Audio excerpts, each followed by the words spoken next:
The best player right now, not on an NBA roster, is the guy in his 40s, and that is none other than Jamal Crawford. If you are an NBA team right now and you do not have this guy on your roster come July 31st, that will be a glaring omission of judgment in my opinion. I'm going to tell you why. Jamal Crawford is the oldest player in NBA history to score over 50 points in an NBA basketball game. That was his last game played. What we also know is the last season he played, only 4 of the 64 games that he played in, he played over 30 minutes. When he did play over 30 minutes, he averaged over 27 a game. He also averaged over 5 assists per game on 42% shooting from 3. Welcome to episode 26 of The Media's Input. I'm your host, James A. Paxson, and check out this interview and other interviews of mine. Go to my YouTube channel, James Paxson. Today he is a CBS-Sports radio writer. He is a SirriusXM producer. He has his YouTube channel, The Good Sheppard. Mr. David Shepard, how are we doing, sir? Hey, you got me, James? Yes, I got you. Hey, we made it, man. How you doing? I'm good. We've had a couple technical difficulties this morning, but we're good, and we're getting there. How are you doing? Man, I'm good, man. You know, it's been an interesting week. Did you just hear about UConn? Is that crazy? What's even crazier is UConn decided to cancel their season, and the Big Ten revamped their schedule and sent it out 5 minutes after UConn decided to cancel. So, I mean, we're not going to have college football, David, but we'll see. Right. See, that's what I've been saying, James, the whole time. Look, the Ivies did this last spring, right? And everyone was like, man, the Ivies canceled. This is serious. And then everyone else just follows suit, right? Don't you anticipate that happening here? It's like if UConn does this and the Ivies did it before, what's to think that this isn't going to be a domino effect? Well, unfortunately, you would think it would be basketball. But now since basketball's in the bubble, football's the hardest sport to socially distance during sports. I mean, I love baseball, but easily you're in the outfield and you can catch a pop fly and you're nowhere near anyone. How are you going to put an O-line and a D-line right next to each other during a pandemic? Oh, man. I just want to – you know what? My thing is this. Like, I just want to hear behind closed doors what you're – like, just say it. You can't afford to lose revenue, and you're going to do everything you can to maximize these 18, 19, 20, and 21-year-olds to put a little more profit into your school's facilities. Just come out and say it. Just have the guts. That, you know what I mean? I'm a little more comfortable with that instead of, well, we're going to do this protocol and we're going to make sure we do this and we care about the utmost safety of our kids. That's just me. You know, eventually they're going to have to say that. They're going to have to say This is about money. We have to make money. I know that sounds very slimy, but I understand it to a point because these schools are losing like $100 million without football. Right. Well, James, it's not only that. I mean, how many people are deferring right now? Oh, a ton. And I mean, I think that's the NFL's problem. I think the NFL would try to play with the money and could try to do it, but I think they're going to get too many opt-outs, David. Yeah, but then here's what's going to happen. You ready? You're going to have you ever seen the Replacements in 2000? The movie? Yes, I love it. Okay. I'm a huge Gene Hackman fan. Favorite basketball movie is The Hoosiers. No, really? Yes. Man, that's my guy. That's my guy. Superman, Popeye Doyle, Runaway Jury. He is such an underrated actor. So now how old are you? I'm 23. Oh, so now I'm really impressed. Okay, so you're 23. You're like so you were never even alive, essentially, when Gene Hackman was making movies. And if you were, right? Because you were too young to actually remember The Replacements when it came out in actual theaters.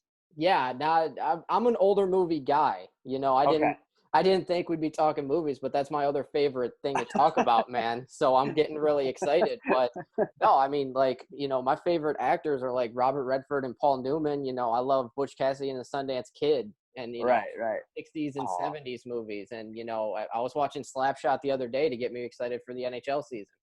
That's that's speaking of a sport that does seem to be doing it right so far too. Well, it's not just the bubble. It's that they decided to go Toronto, Edmonton, and they went, we'll go 2 different bubbles. And NFL, you know, I'm not a genius, man, but I could fix this in 2 seconds, okay?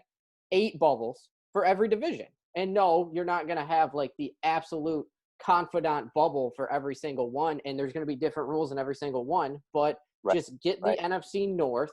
I'm saying that because I live here in Michigan, and I'm a sad Lions fan. Just get the NFC North and go 6 games, and then after that, transform to a different bubble and move guys to a different bubble, do the testing for 2 weeks, and after 2 weeks, if everybody's clear, start playing football again. So here's my hesitancy with the NHL. And obviously I know like the death proportion and the positive cases and the hospitalizations, the ratio is a lot less significant in Canada. So I get the location of it. I just think you're susceptible a little bit when you're putting multiple venues in this pandemic. I would say, and you're closer than what the NFL, I believe, is doing. Why not have one bubble? And why not just have games on Monday or Tuesday or Wednesday and Thursday? And so that way you are absolutely guaranteeing you the best shot of no one contracting this virus. Because you said it. Not only are there so many players that you're dealing with, not only is this such a contact sport, but how many members of organizations belong to these specific franchises that go beyond just players? I mean, how many, personnel, how many scouts, how many media video coordinators? I mean, there's 50, 60, 70 staff members per NFL team. I mean, I would go with the assumption, and this is just a guess before I say it, 125 people to one team. So if you're going to do a bubble of all NFL people, you got to do 32 times 125. And you don't have the room for that. No, you don't have the room for that. So if you're saying 125, right? Yeah. So we're talking 7,750. So that's 8,000 people in one bubble. I hear you. But you're telling me, okay, now here's the thing. Would you Now obviously this is something that you, as a sportsman, so you like Gene Hackman, so that tells me you know history, right? So I do pretty well. I'll say that. Right. So if we don't know when the best case scenario is having sports when a vaccine comes out, correct? That would be the best thing, not only for sports, but for this country. Because I don't know what problems you deal with. I think you're in Connecticut, correct? Correct. Yeah, I'm in New York. I'm originally from Connecticut. Yeah. Okay. Well, in Michigan, I would say more than 50% of the people don't want to wear a mask and refuse to wear it. So what? Yeah, that's not a joke. Over 50% of people won't wear a mask. That's not a joke. I mean, that's something we're dealing with over here, where you go out in public and you got some places where the majority's wearing a mask, but you go to like up north Michigan, not near the city of Detroit, and they're kind of living like life's normal, and you kind of it's a little bit uncomfortable. I'm not gonna lie. Wait. So what? So okay. So do they understand that over? What is it now? It's got to be close to 150 at this point. The death toll. You're getting close to 200, man. I mean, we're getting there. Are we over 150? Yeah, we're over 150 now. Oh my God.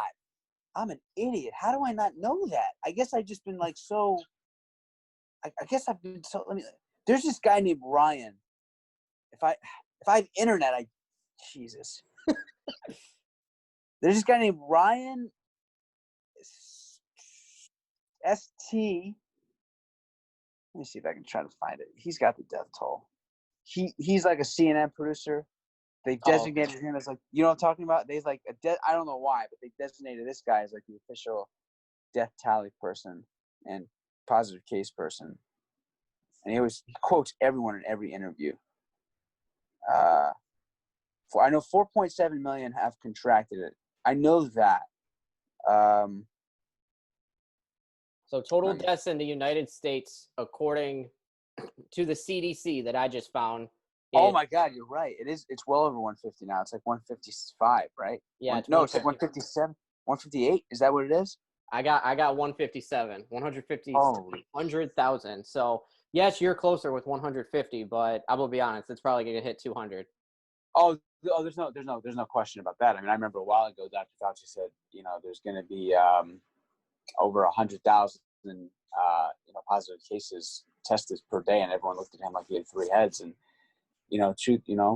fast forward 2 weeks later, we pretty much have come to his conclusion. But what I don't understand is, and this is interesting, I kind of have to ask you this question, is if you know this is a transmittable disease, and you've heard from so many different scientific experts that this will combat this at such an extreme level, just by doing something this simple, what is their refusal to do it? If they know it could save so many lives, and it could ultimately mainstream our economy to getting back what it used to be, if it's from a business standpoint or whatever the standpoint is, what's the reasoning behind why they wouldn't do it?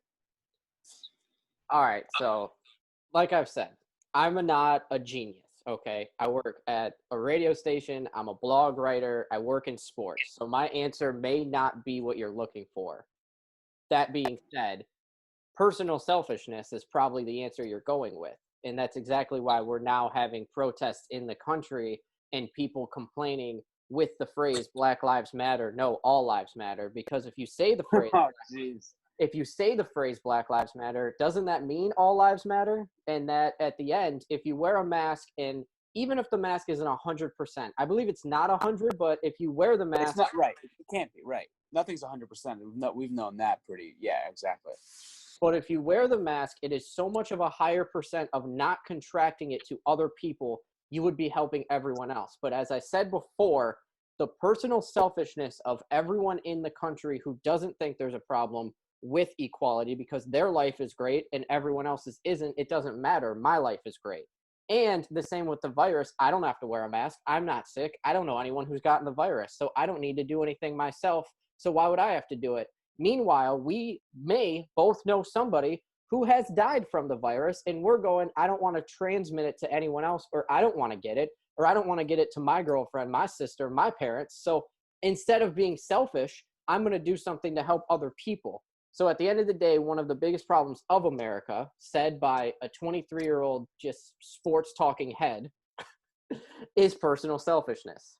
Right. It's, yeah. There's so much truth to what you're saying. It is such a shame. And it is interesting because, not to get too political, but I'll put it this way and be safe and professional here. We could have more people in leadership that do exude selflessness and do exude looking after other people. And I think a lot of people are looking at certain positions and saying, you know what, this person says X, Y, and Z. This person is about themselves. This person talks about everything they do so well. You know what? That's something that I can aspire to be. It's such a shame. Where have we gone wrong? That people feel like it's okay not to buy into saving other people's lives, even if, like you mentioned, it is not 100%. That's crazy to me. And then we wonder why, kind of like circling back to what you were saying about college football. And then we wonder why these universities are so quick to, not want to throw in the towel and do everything they can to get the Ivies, the schools that, generally speaking, have doctors and lawyers and politicians that are going to be going to, these grad schools and then eventually going on to these corporate, 500 and these private equity firms. They're canceling. They canceled this a month ago. It just doesn't. It's just rearing its ugly head right now. It's such a shame that a state would do that to its people. Yeah, it's one, really sad, and two, it's really amazing because I found this very much because in the spring, I unfortunately graduated in the pandemic. And when you have the graduating class of 2020 during this pandemic, like I don't know what the job rate's going to be, but it's not going to be great. So we're one of the group of people that it's just going to be a very scary world for when it comes to professions and jobs. But our school was just in the state of Michigan at Central Michigan University. Our school was just, all right, it's delayed 2 weeks and then you can come back. All right, it's delayed 2 weeks and then you can come back. All right, we'll delay it 3 weeks and then you'll come back for the rest of the semester. It's like, guys, nothing's getting that much better. And that's exactly what college football is doing right now. They are just kicking this can so far down the road until they get there, and then they go, all right, the NFL didn't work? All right, then we can't work either since the NFL didn't work. Well, it's well said. they're almost trying to like sneak this in until like someone like says you absolutely can't do it, instead of like an Adam Silver, trait, which is like, hey guys, maybe we need to be forward thinking on this, and maybe we truly need to look out to it. Like the NBA lost so much money, and if the NBA is willing to do that, can't these colleges say, you know what, we're going to take a hit, but so is everyone else. We got to get in line. You're right, and a lot of people feel like Adam Silver, the night he did that, almost like shut down the country, because once he did that, you knew everything else would just follow suit. Well, it's to get back to sports, it's really embarrassing to think that if you're going to rank the top 4 commissioners, you have Silver and Bettman, and then you have like so many miles of just trashy roads before you get to the other 2 commissioners. So James, let me say this though, and this is important. There's 2 things, and I'm not saying you don't know this, by the way, but there's 2 things that owners have to do in their jobs, but one trumps the other. Public perception, optics, and then dealing with the owners. The best owners, and it's unfortunate, are the ones who do right by their bosses, right? They're company men. Unfortunately, to their defense, Roger Goodell, Rob Manfred,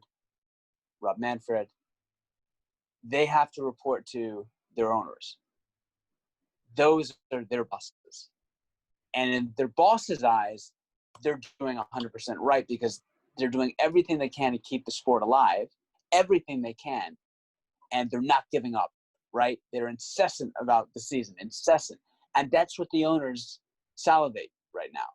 That's what the owners want, first, second, third, fourth most. So in that regard, they're doing a great job. And a lot of people will tell you you have to give them an A because they're willing to look so bad and fall on their sword for whatever it takes to keep this season going. And so in that regard, they're actually doing pretty well, even though from a public perception, they look like there's such a lack of leadership and there's so much vacillating and waffling. And so they're tough. It's so tough to be a commissioner. You know what I mean? It's so tough. Where the NBA, by the way, in my opinion, Adam Silver's doing a great job, but I believe it sells itself. When you have LeBron James and Kevin Durant, and you have these mega stars all over the world, it makes your job so much easier. Where baseball, and I did a piece on this, James, a little while ago. You got to sell the sport, man. Like Michigan, perfect example. Mike Trout takes off his uniform, walks in Lansing, Michigan, on the street. How many people know that's Mike Trout? 15%. See, I'd say that's even high. That's even high. 15%. I mean, I don't know. I mean, first off, you brought up something really good that it actually hasn't ever been explained to me this way or that I've heard in media. So I have to give you props with that. Their job is very hard. Their job is very hard. And more importantly, baseball's biggest problem is getting the fans that aren't dedicated. You know, I played baseball my whole entire life until high school. I love the game. I've always tried to get into coaching because I love doing it. I write about baseball. I report on baseball. The radio station I work for, I write for the Tigers games. So you're not trying to get me interested in baseball. Baseball's already in me. When it comes to people who are not dedicated fans of the sport of baseball, they do such a bad job of getting those people interested in the sport. They don't do anything to exhume the star power of some of the best people that they have. And they just, every single time a new rule comes around, it's either liked by some, but mostly hated by baseball traditionalists. And baseball traditionalists, in the worst way possible, and I can't find a better way to say this, so it's going to come out bad, they're going to die because everybody dies. So all of the older baseball traditionalists are going to go away. How is the sport going to survive if you don't try to do anything new? I definitely agree with that. Like, I think it's just a simple matter of fact of like a guy like Mookie Betts. First of all, they need Bryce Harper to hit for better average, but if you look, you have one of the greatest baseball players of all time in Mike Trout. And people were like, well, Mike Trout's fine. Mike Trout's fine. He's going to be who he is. He's fine. He's making the money. It doesn't matter. He's happy. He's married. He's a father, all that. But you got to push these guys to be doing, the mainstream media, the late night talk show circuits, Super Bowl commercials. You have to, because when we, when I was 12, 11, 12, everyone knew who Mark McGwire was. Everyone knew who Sammy Sosa was. Everyone knew who Cal Ripken Jr. was. Those guys were transcendent. Those guys crossed over to pop culture. Now, the home run chase helped. Everybody knew Barry Bonds. Mike Trout is just as good as any of them. He's just as good as any of them. Aaron Judge, by the way. Now to baseball's credit, they have done that with Aaron Judge. The problem is he hasn't stayed healthy. So they a guy like Clayton Kershaw, not the most charismatic guy in the world. Now, obviously, his game is dwindling a little bit. He's had a heavy caseload for over a decade now, so I get that. But baseball has to get together, and they have to say, how can we get our personalities out there? Even a guy like Ozzie Guillen, right? You tuned in a lot of times because you knew this was a guy that was very explosive, and he spoke his mind. A guy like Lou Piniella, when he was with the Mariners, and then and he was with the Reds before that. I'm trying to think who he was with after the Mariners. I think he was with the Rays. I don't know why I'm blanking on this. But the point is, you had personalities. You need personalities in baseball. And so what that means is baseball, my suggestion would be pick up a phone, call these late night producers, call the Dan Patrick Show, call Rich Eisen, call Colin Cowherd, call First Things First, Undisputed, First Take, et cetera, et cetera. Not the Baseball Tonights of the world, not MLB Network. You already have those. You already have those existing relationships. Those are the fans like James Paxton. Those are the guys you already have. You got to get the beyond David Sheppards of the world, the people that are sports fans but don't necessarily love baseball.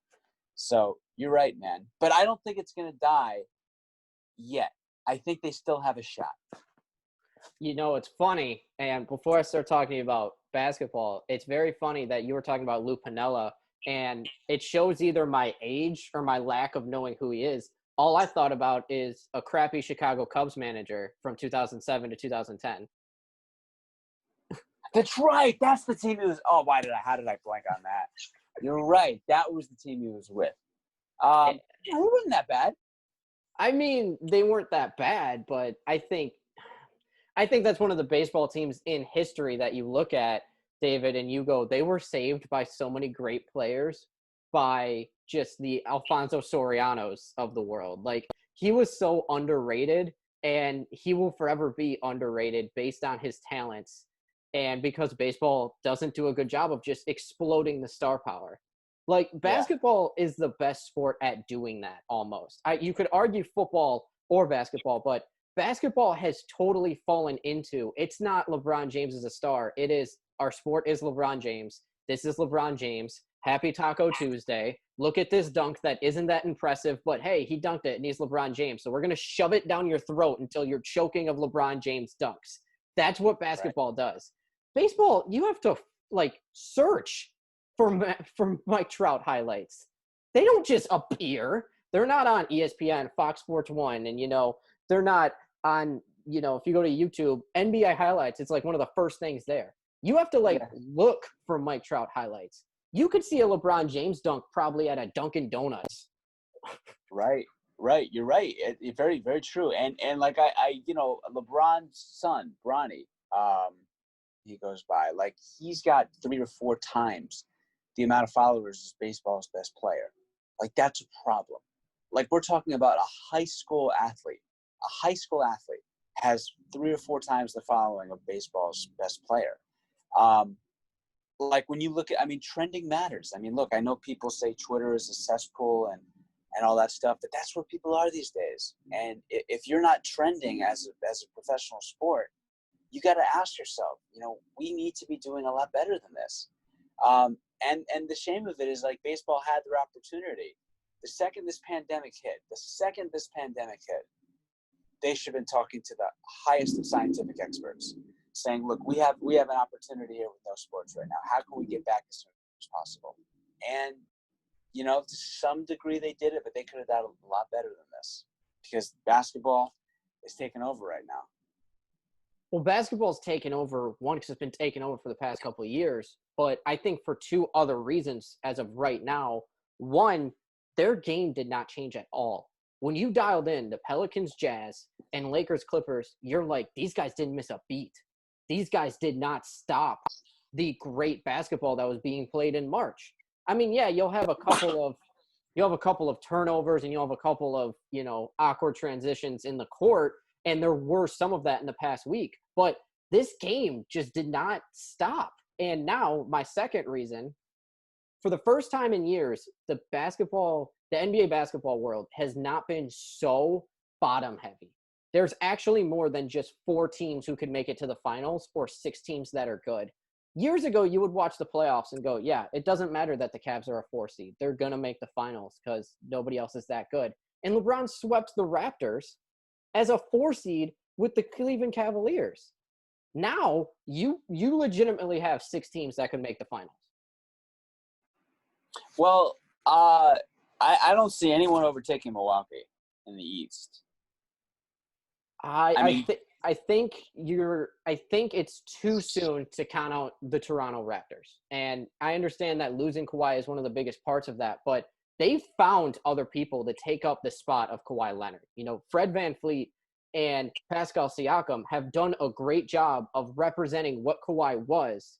And now Toronto, I think, has a legitimate chance to beat the Bucks, even though I do agree with you. The Bucks are the clear favorite.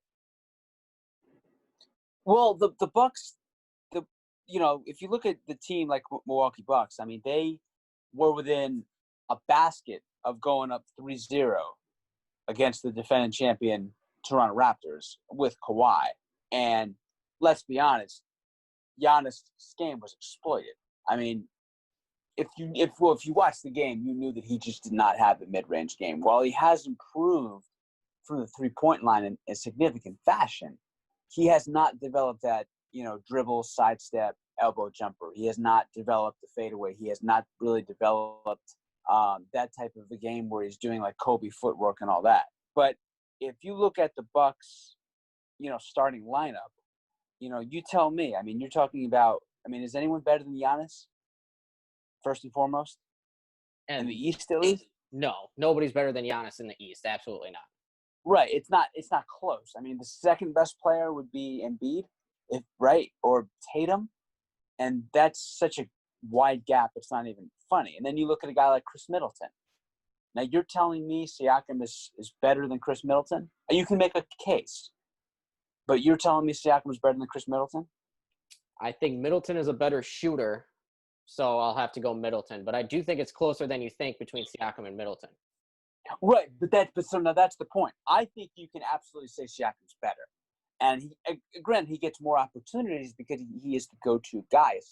Lowry at times, but essentially it's Siakam's team, given the youth that he has going in his favor as well. But no one's going to be able to guard Giannis on that team. Gasol can't guard him. Ibaka can't guard him. Yeah, that's going to be the biggest problems. And that is why the Bucks are the favorite. And, I do think the Bucks will go to the East, but I definitely don't want to count out Toronto. And I don't know about these young Heat because the Heat are looking good every day. But then there's no.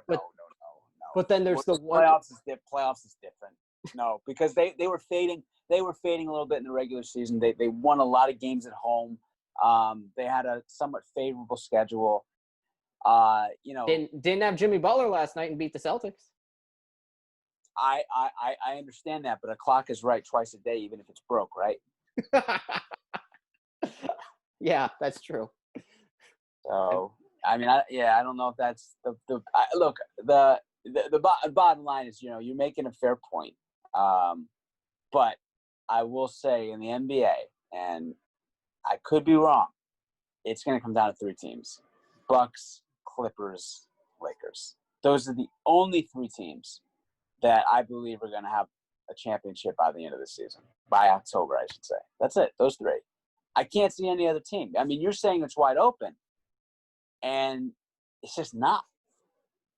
You give good analysis of. You tell me. What do you trust James Harden and Russell Westbrook all of a sudden? No.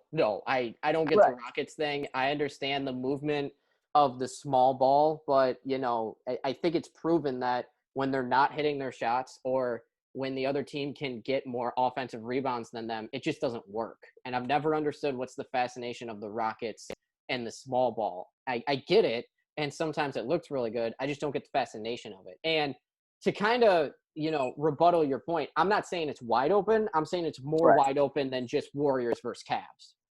Well, let me say this to your fans is the small ball only works if you have 2 of the 5 greatest shooters to ever live, right? So everyone says, hey, we're going to copy the Warriors who copied the Suns essentially, but the Suns never had Steph Curry and Klay Thompson, and they never had a defensive player of the year in Draymond Green. And the Warriors were always consistently a top 2 or 3 defensive team when they were winning their titles. Oh, yeah, they also happen to have one of the top 15 most talented players to ever play the game. So they can call it small ball, whatever they want. I call it having Steph Curry, Klay Thompson, Kevin Durant, Draymond Green. If you put Shaq in this era, Shaq's team is winning 4 or 5 straight championships because you can't stop Shaq. I just think people like flavor of the month, and they like the newest, flashiest thing, and so small ball became popular. It's not small ball. It's having Steph Curry, Klay Thompson, Draymond Green, and Kevin Durant. And then also having Andre Iguodala, a guy that can, to some extent, neutralize LeBron James in the NBA Finals, which he did in 2015. Well, that's why they won that year. And yes, they did have Steph and Klay, and they are 2 of the best shooters ever. But without Iguodala or that defensive presence against LeBron, I think LeBron had a good chance to win it that season. Correct. I would definitely agree with you. Iguodala was the X factor. It's hard to believe they didn't bring him back. I still don't understand that. I still don't understand that. Yeah, the Warriors, I think, I'm just guessing. They had this in motion for a while of Durant's going to leave, maybe we need to start thinking about something. And then as soon as Klay got injured, I think whether they won the finals or not, they went, we're shutting this down. We'll get a high pick next year, and we'll come back in 2 years. That's my opinion. It looked like after Toronto beat them last year, they went, we gotta do something different. We gotta shut this down. So they got rid of Iguodala, and then as soon as Steph was injured, they found a way to get rid of D'Angelo Russell in the trade deadline. And they now have a good chance to put with a healthy, hopefully, Klay Thompson and a healthy, hopefully, Steph Curry, which I think they'll both be healthy by the time basketball comes up next year, with potentially LaMelo Ball. Yeah, well, I don't know how that would. Well, first of all, or Anthony Edwards. There's no way. Yeah, LaMelo just doesn't. It's almost like there was too much exposure too soon for those ball guys. Like Lonzo has. Like, let's be honest, he can play. But he's never developed a shot. No, he still isn't that great of a 3-point shooter. No, he's never become a he's never going to look like a second pick. Like this guy was the second pick of an NBA draft. He's a second pick. And I'm not the biggest Kuzma fan, but Kyle Kuzma, a guy who was taken late in the first round, he's had a better career than Lonzo Ball. And Kyle Kuzma, I don't think is even at an all-star level. So you're talking about a guy, I don't want to say the word bust because that may be a little harsh. But he's never going to be an all-star, Lonzo Ball. And then you talk about LaMelo, the comments that his father made in regards to the original oldest ball being better than Steph Curry, that's not. And so it's almost like there's too much exposure. There's too much of a target on their back. We saw that with Lonzo. Just the whole ball situation. It just doesn't pan out, man. It just doesn't work. Like, you know what I mean? Like we've seen this before because the dad can't help himself. He can't shut up. Yeah, no, you're absolutely right. And before I let you go, how do you see this season playing out then? Do you got a Clippers over the Bucks, a Lakers over the Bucks, or a Bucks over either two? How do you envision this finishing? Well, no, I think, look, you're going to have a Lakers-Clippers showdown in the West. I think in the East, you're going to have Bucks whomever. It doesn't matter who's in the East. It's going to be the Bucks all day. And I see the Clippers getting past the Lakers because the Lakers just simply don't have enough depth. It's something we saw in the regular season. It's something we definitely see in the bubble now without Rondo and Bradley. Everyone can say Rondo's old, but you know what? A playoff Rajon Rondo is a lot different than a regular season Rajon Rondo. So, and ultimately, I believe that this is just the Bucks. This is the Bucks' time, and we're going to see. Yeah, we're going to see a Giannis who is no holds bars right now. He wants it too bad. Is Giannis's reputation in jeopardy if the Bucks don't win the title this year? Well, what's the reputation? Him being a top 3 player in this league. Oh no, he's a top 3 player. There's no if you're a back-to-back MVP, you're a top 3 player. I know Skip Bayless years back had LeBron James out of the top 10, even though he's a back-to-back MVP. But that was just an agenda to be controversial. You can't be a back-to-back MVP and not be a top 3 player. Now, are you a clutch player is a different conversation. But Giannis is already he's already a Hall of Famer. Yeah, it seems pretty easy to me for this year's MVP. It's got to be Giannis, not LeBron. It will be. And a lot of people want to make the argument, well, LeBron's in the West. LeBron was dealing with, Kobe's passing, and all that's legitimate. All that is so true. And you know what? He's had an amazing season. But he's had Anthony Davis. He's had Anthony Davis, and he had a better team than last year, and he was healthy. But Giannis didn't even play that many minutes if you look at it. Right. And they're better. Yes. They were making a push for 70. They were significant. He got significantly better. His assist numbers have gotten better. His scoring's gotten better. His defense hasn't taken a dip whatsoever. You can make a legitimate argument. He's the best defensive player in today's game. You can make an argument. I'm not saying he is, but that's how great. No one was ever. LeBron James was never competing for Defensive Player of the Year awards. His defense was really good, but it was never at the Gary Payton, Michael Jordan, Dikembe Mutombo, Ben Wallace, Dennis Rodman level. Giannis is approaching that while being one of the 2 or 3 best offensive players today's game. Not necessarily scorers, but best offensive players because of his ability to also get guys involved, his ability to be so efficient with the basketball, his ability as an increased proficient shooter. So it's going to be exciting, man. The NBA has gotten this so right. You've hit on it. David, thank you for joining me, man. Much appreciated for you joining me for episode 26. Where can people follow you on Twitter, follow you on all social medias, and check out all of your content, all the busy stuff you do? I know you're a busy guy. Yeah, likewise. So are you, my friend. Listen, it's some weird algorithm. I'm not smart enough to know how it works, to be honest with you. But if you type in David Shepard, David, Shepard, literally just type in David Shepard, Shepard on YouTube. I will come out. There's Kobe videos, Jordan videos, Mike Trout videos, NFL videos, Derrick Henry, Patrick Mahomes, everything you can imagine in sports. It's a quick 4 or 5 minutes in terms of what you can expect in terms of the biggest headline in sports, why it matters to sports fans, why it matters to even non-sports fans. And James, I know we were dealing with some technological issues at the beginning, man. I appreciate your flexibility, and thank you for having me, and I very much enjoyed it. Yeah, no, man. Thank you for calling in. It was much appreciated. Technology issues. If you're a broadcaster or a journalist, you're never going to go one day without one. There you go, especially these days. Right, exactly. Thank you again, David. Love talking basketball with you. Hopefully I can have you on soon. Sounds good, man. You have a great rest of the week. Okay? Thanks again, James. Yeah, thank you, man.